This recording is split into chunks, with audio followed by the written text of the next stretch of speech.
If you're working hard but still feel stuck, you're not alone. We spent the last 10 years trying to make more money, but what really held us back were habits we didn't even realize were keeping us broke. Once we broke them, we were able to build a $3 million a year business. Today, we're sharing 6 habits that might be stopping you from leveling up too.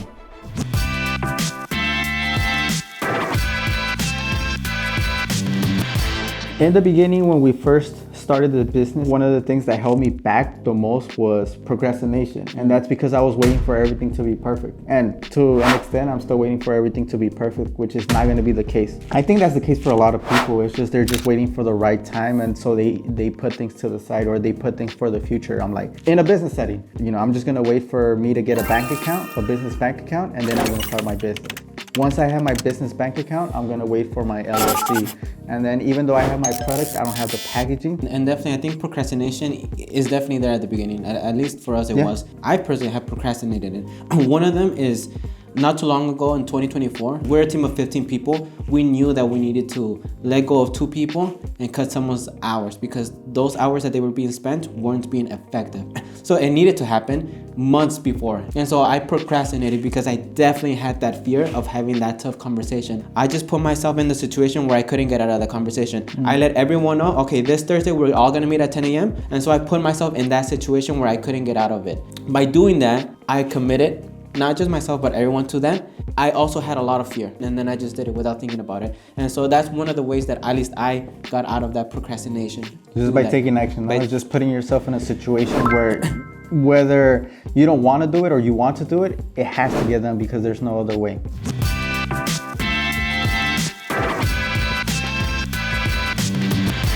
But what's making procrastination even worse is constant distractions. And most people don't even realize how much these are keeping them stuck. For me personally, I think my personality helped a bit in the fact that I wasn't very social. So the fact of going out, partying and doing all these things, it wasn't in me. So I think that's something that definitely did help out. I did have other distractions, like maybe friends wanting to go play soccer or just TV. I definitely putting myself in a situation where I don't have that ability to do anything else other than what it is that I want. What Seinfeld does, he's the first and I think only billionaire comedian. What he does every day for 2 hours a day, he has to just put himself, I think somewhere where he can't do anything else other than write. So he put himself in an environment where he cannot do anything else other than write. He doesn't have to write, but he can't do anything else. So by putting yourself in that environment, it forces you to, cut off all distractions and to just do the thing that it is that you need to do in order to reach your goals. Yeah, and one of the things I will say with social media or being on your phone, because there's people like a couple of hours just scrolling on TikTok, Instagram. The easy solution is just to put your phone in another room. Quote unquote, those are going to be easy tricks for you to get away from your phone, get away from distractions. I know there was another tip where you put your phone on grayscale and your eyes are naturally going to dislike the color, so you're going to stay away from that. Going on TikTok and Instagram was a big distraction for me, but I know what I did is like work is work. 12 hours, 10, 12 hours a day, whatever it is, that's dedicated to work. Outside of that, I just take my son to the park. Like right after work, I get home, I take him to the park, and really there, I really have to watch him. There's a lot of people, and so I really have to watch him and play with him. And so that takes up all the other distractions that maybe might add to the future. To an extent, I would say that relationships or growth for young men, for myself, were a distraction back in the day. It is possible to have a relationship and still be successful, still stay focused and remove distractions. But what I would recommend is let your partner know or let the girl know that, hey, from this time to this time, I'm going to be working, so don't bother me. That was really the goal that we had, was to retire my parents. That was the driving force and the reason why we needed to do it. Maybe it came from the sacrifice that my mom made. The fact that we had that goal and that driving force, it was, I would say for me, the driving reason and the reason why I wasn't that distracted and I just needed to do the thing. Having a mission, it can surpass all the distractions. After our first company, we went in the negatives. Well, we went $80,000 in debt. There was a whole year that I didn't go out at all. I didn't have any friends to go out with, or I did, but I didn't want to. No girls, no nothing for a whole year, nothing. And that's what we used that year to start working, to start another business, and now we're here. So maybe you just gotta be a monk for a year. Yeah. If nothing else works, if tactics, putting your phone in another room, of not being able to pay Netflix, maybe you're using your friend's account. If that doesn't work, just having a reason or a purpose as to why you're doing it. And if you don't have it at that point, maybe it's just looking inside, looking deep, and figuring it out.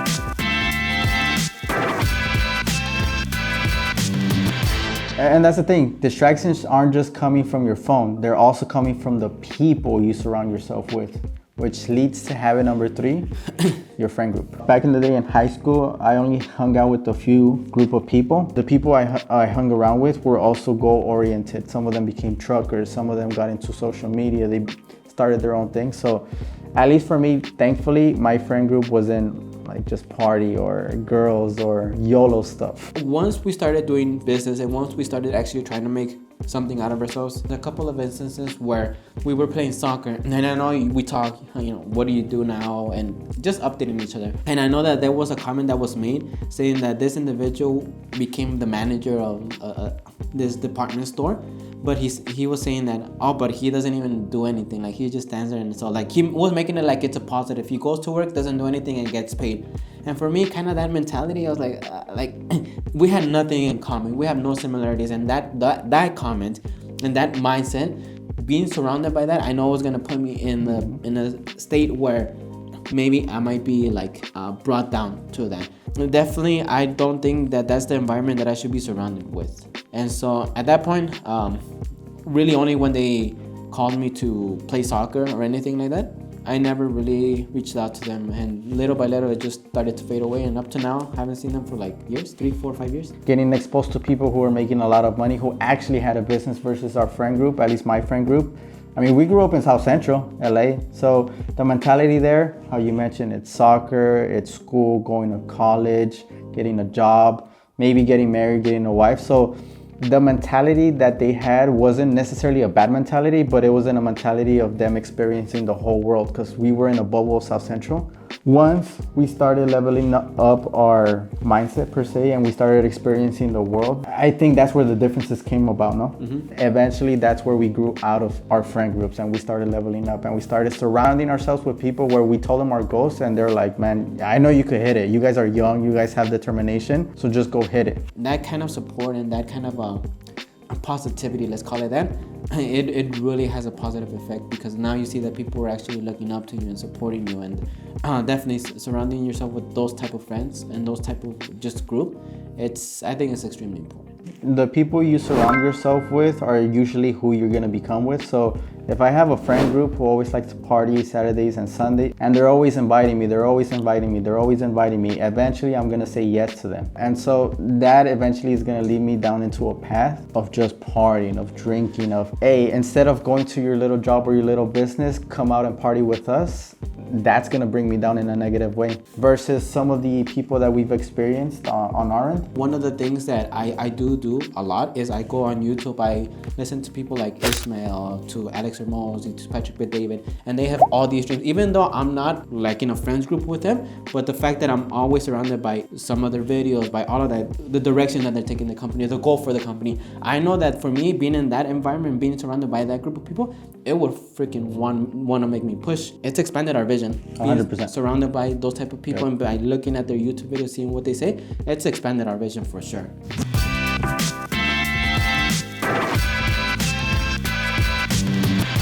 One of the biggest mistakes ambitious people make is jumping from one thing to another, never sticking with anything long enough to succeed. Which brings us to habit number 4, which is doing too many things at once, often referred as shiny object syndrome. Yeah, so essentially what shiny object syndrome is, that you see something new and you always want to do the newest thing. So for example, I don't know if you heard that quote that the grass is always greener on the other side.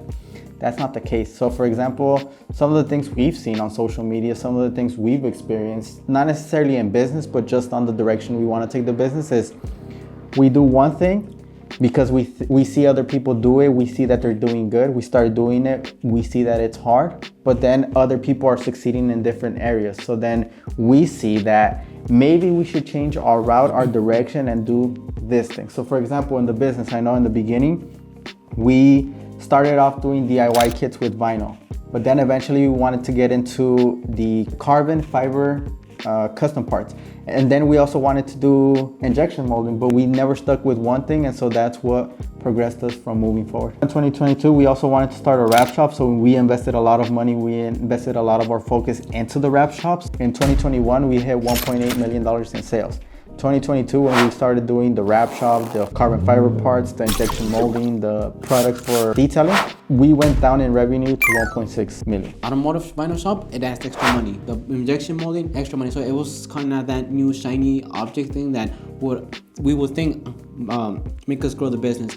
But we found out that it wasn't the fact, because it took away from our core business, which was e-commerce. But we saw when we eliminated everything and we just started to focus on that one thing, e-commerce, pre-cuts, and that's the one thing that we're good at, that's the one thing that's making money, and that's the one thing that we see that has the potential. So we just started to focus on that. And 2022, 1.6, 2023, 2.2, 2024, 3, and I know this year we're shooting for 5. From my experience, a lot of people that I went to college with. So they go to college for a year, 2 years, they want to do something, but then halfway they want to do something else, where they wasted a bunch of time because they see that, shit, I don't like engineering, or it's too hard for me, so now let me go to something a little bit easier. But then once I'm here, it's a little bit too easy, and once I graduate, I'm not gonna have a job, so now I'm gonna go back to maybe being an engineer, so I had to start over again. And it's just a cycle where you start something, you don't give yourself enough time to gain traction, and then you move into something else that's new, and then you lose all that traction, so you have to start from zero. So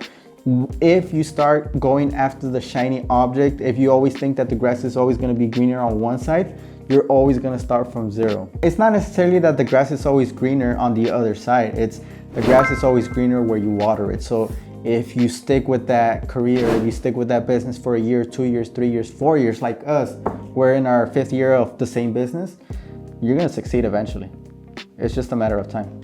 But at least for us, I know that in the niche that we are in the market, there's limitations to the growth of the business. And so I know that we see examples like Google started with search. Eventually they started moving to other things, like I know advertising, Google Maps, Google Fiverr, the phone, Google Fi. Pixel. After they got their main core business 100% down. And so similarly, I know that there's limitations to us and what it is in our niche. We are going to reach the limit and the potential of our niche. I know that it's a natural progression. So it's natural progression of just the business that we have. And so it's not going to be like we're focusing on something new or something shiny. It's just a natural progression, because this is what the direction makes the most sense.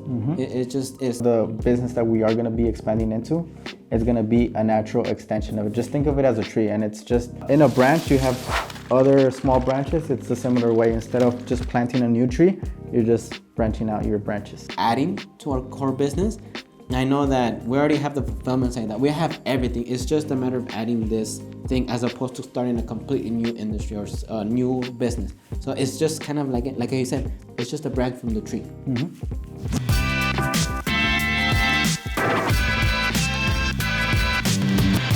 I know we just talked about focus, and the only way you're really going to get good at something is to invest in yourself, which brings us into habit number 5, which is not investing in yourself. For us, looking back at our 10 years of business, what really set us apart from the rest of the people we were surrounding ourselves with is we were always hungry for education. We were always on YouTube.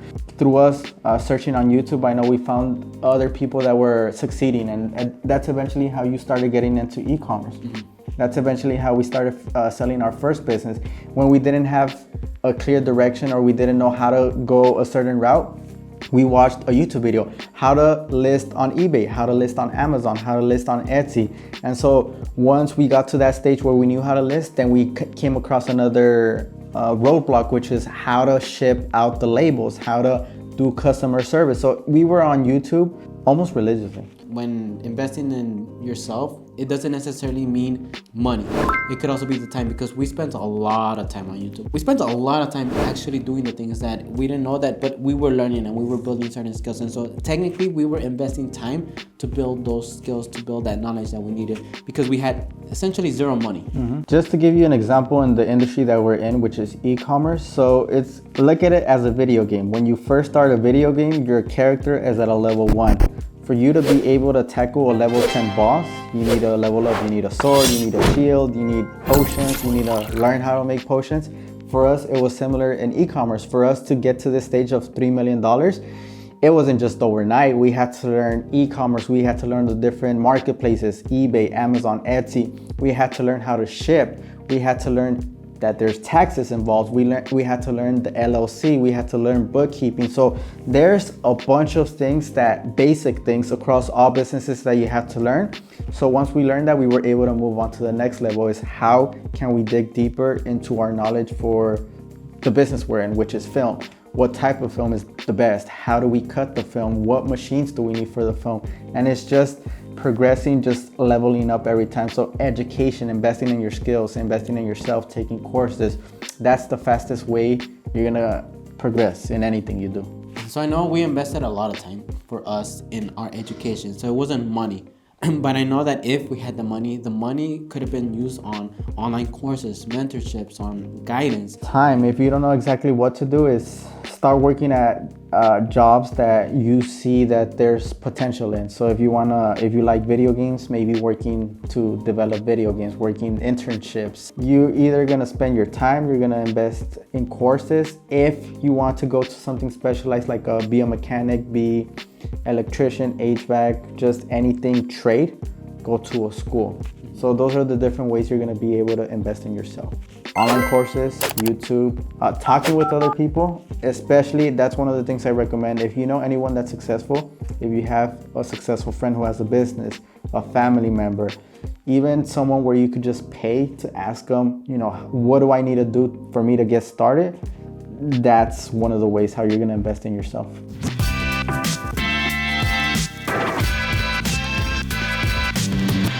And that brings us to the final habit, one that will either make or break your financial future. It happened to us, but which is not living below our means. In Forma, in our first business, what do you think cost us to go out of business? So what are some of the things we were kind of dumb, and what we were spending on? Maybe we were overspending, or... Because even then we were still very frugal. I know we got Priuses.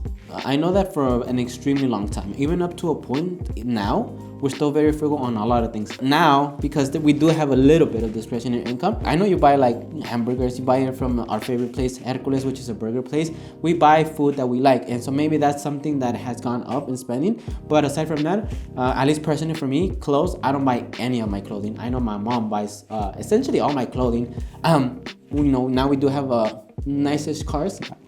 So I know that's something that we do. But aside from that, I think you're very similar. We really don't spend on anything. Even food, my mom used to make us lunch, rice, beans, chicken, and then chicken, beans, rice. It was the same thing every day. And that was something that we saved up a lot of money on. And so because we lived way below our means, that meant that any money that we did make was going into the business, was going into the education, was going into the things that were required to hopefully grow the business.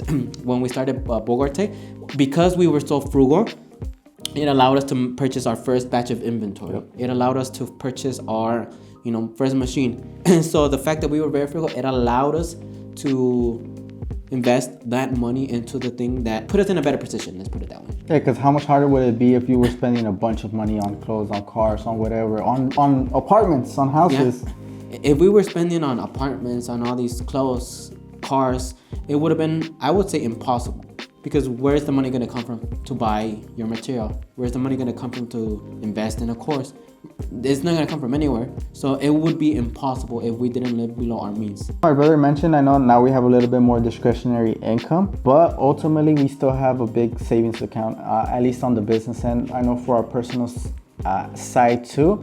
And that's because we want to reduce the risk of if something happens to the accounts where we get banned on the marketplace, or inventory doesn't arrive where we have to shut down the listings and we have to shut down the accounts from us shipping the orders to the customers, then at least we have money for a rainy day. Because that happened to us in our first business. We over leveraged ourselves by making bad decisions. We spent too much on inventory. We spent too much on rent every single month. So when something bad happened, our account got shut down on Amazon, remember? Yeah. We were struggling, so we had to get loans. Yeah, but even then, because I know even some of the comments that the accountants made us, why don't you spend that money? Yeah. Why don't, essentially saying invest or do something with it. we do live way below, because technically the business could afford maybe 2 Lamborghini Uruses. For sure. And maybe a super nice bigger warehouse. Probably the business can afford to do that, but the fact that we don't, and we're using that money, that cash flow, to invest in, whether it be people or whether it be in, these other things, I think it's allowing us to grow from, like how we said, 1.8 down to 1.6, but then to 2.2 to 3 to this year 5. That living below our means, I think it has allowed us financially to be able to grow the business. Yeah, so definitely grow the business and reduce the risk. In short, this last habit is very important, because if you don't live below your means and you're always spending on clothes, you're always spending on food, on cars because you want to impress people, then you're going to have less money to invest on education, invest in your skills, invest in yourself. Eliminate anything that is not necessary. If you're going out every single day, pack your lunch, buy sandwiches. If you're spending a lot of money on clothes, for me, that's what I did.